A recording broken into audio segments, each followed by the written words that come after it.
Hello friends, இன்னைக்கு இந்த வீடியோவில் உங்கள் ஓப்போ மொபைலில் நீங்கள் நிறையா அப்ளிகேஷன்ஸை இன்ஸ்டால் பண்ணி வச்சுருப்பீங்க. இன்ஸ்டால் பண்ணி வச்சுட்டு நீங்கள் க்ளோஸ் பண்ணாலும் சரி, க்ளோஸ் பண்ணலினாலும் சரி, பேக்ரவுண்டில் உங்கள் மொபைல் டேட்டாவை கன்சியூம் பண்ணிகிட்டே இருக்கும்.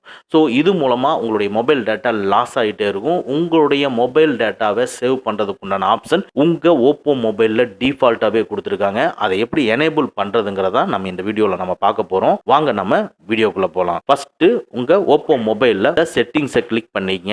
செட்டிங்ஸ்குள்ள டியூல் சிம் அண்ட் மொபைல் நெட்வொர்க்னு இருக்கும், அதை கிளிக் பண்ணிக்கங்க. இதுக்குள்ள லைட்டா ஸ்க்ரோல் பண்ணீங்கன்னா டேட்டா சேவிங் இருக்கும், அதை கிளிக் பண்ணிக்கங்க. இது ரொம்ப இம்பார்ட்டன்டான ஆப்ஷன், அதனால கண்டிப்பா எனேபிள் பண்ணி வச்சுக்கங்க. இந்த டேட்டா சேவிங்ஸ் ஆஃப்ல இருக்கும், ஆன் பண்ணிக்கங்க. இது ஆன் பண்ணா என்ன நடக்கும்னா பேக்ரவுண்ட்ல நீங்க இன்ஸ்டால் பண்ணி வச்சிருக்கிற அப்ளிகேஷன்ஸ் ஒர்க் ஆகாது, உங்க மொபைல் டேட்டாவை கன்சியூம் பண்ணாது.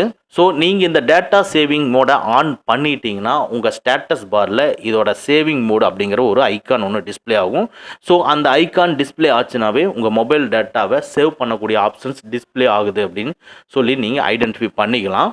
அது மட்டும் இல்லாமல், அதாவது நீங்கள் இந்த டேட்டா சேவிங் மோட ஆன் பண்ணினீங்கன்னா பேக்ரவுண்டில் எந்த அப்ளிகேஷனுமே ரன் ஆகாது. அது மட்டும் இல்லாமல் ஒரு மெயிலிருந்து வரக்கூடிய நியூ மெசேஜஸோ ஒரு சோசியல் நெட்வொர்க்லேருந்து வரக்கூடிய ஒரு நியூ நோட்டிஃபிகேஷனோ உங்களுக்கு டிஸ்பிளே ஆகாது. இது அன்ரெஸ்ட்ரிக்டட் மோடில் நீங்கள் அந்த அப்ளிகேஷனை வச்சுருந்தீங்கன்னா அது மூலமாக உங்களுக்கு வரலாம். அது எப்படிங்கிறத நான் சொல்கிறேன். இதை நீங்கள் டர்ன் ஆன் அப்படிங்கிறத கிளிக் பண்ணிக்கங்க. இப்போ கீழே பார்த்தீங்கன்னா அன்ரெஸ்ட்ரிக்டட் ஆப்ஸ் அப்படின்னு சொல்லிட்டு நான் எவ்வளவு ஆப்ஸ் அன்ரெஸ்ட்ரிக்டட் பண்ணிருக்கேங்கிற அந்த ஆப்போட நம்பர்ஸ் இங்க டிஸ்ப்ளே ஆகுது. இப்போ அன்ரெஸ்ட்ரிக்டட் ஆப்ஸை கிளிக் பண்ணிக்கங்க.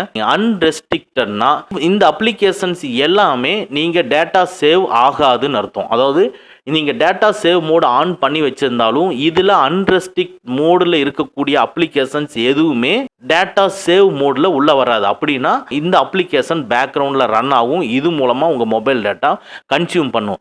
ஸோ இதில் எந்தெந்த அப்ளிகேஷன் உங்களுக்கு தேவையில்லை அப்படின்னு நீங்கள் நினைக்கிறீங்களோ அந்த அப்ளிகேஷனில் டிசேபிள் பண்ணிக்கங்க. டிசேபிள் பண்ணினீங்கன்னா மட்டும்தான் அந்த அப்ளிகேஷன் பேக்ரவுண்டில் ரன் ஆகுறது ஸ்டாப் பண்ணிக்க முடியும்.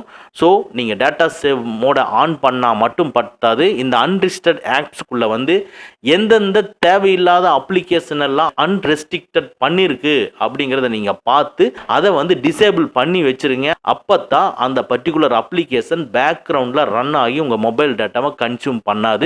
இது நல்லா தெரிஞ்சுக்கிட்டு டிசேபிள் பண்ணி வச்சுக்கோங்க. ஓகே ஃப்ரெண்ட்ஸ், இந்த வீடியோ உங்களுக்கு யூஸ்ஃபுல்லாக இருந்துச்சுன்னா லைக் பண்ணுங்கள். நம்ம நெக்ஸ்ட் ஃபியூச்சரை அடுத்த வீடியோவில் பார்ப்போம். ஓகே ஃப்ரெண்ட்ஸ், அவ்வளோதான். இந்த வீடியோ உங்களுக்கு பிடிச்சிருந்துன்னா லைக் பண்ணுங்கள், உங்கள் நண்பர்களுக்கு மறக்காமல் ஷேர் பண்ணுங்கள். இந்த மாதிரி டெக்னிக்கலான விஷயங்களை நீங்கள் தெரிஞ்சுக்கணும்னா நம்ம சேனலை மறக்காமல் சப்ஸ்கிரைப் பண்ணிக்கங்க. கூடவே இருக்கிற பெல் ஐக்கானை ப்ரெஸ் பண்ணிக்க நம்மளுடைய அடுத்த வீடியோ உங்களுக்கு உடனுக்குடன் தெரிய வரும். Thank you friends, thank you very much. see you again in next videos.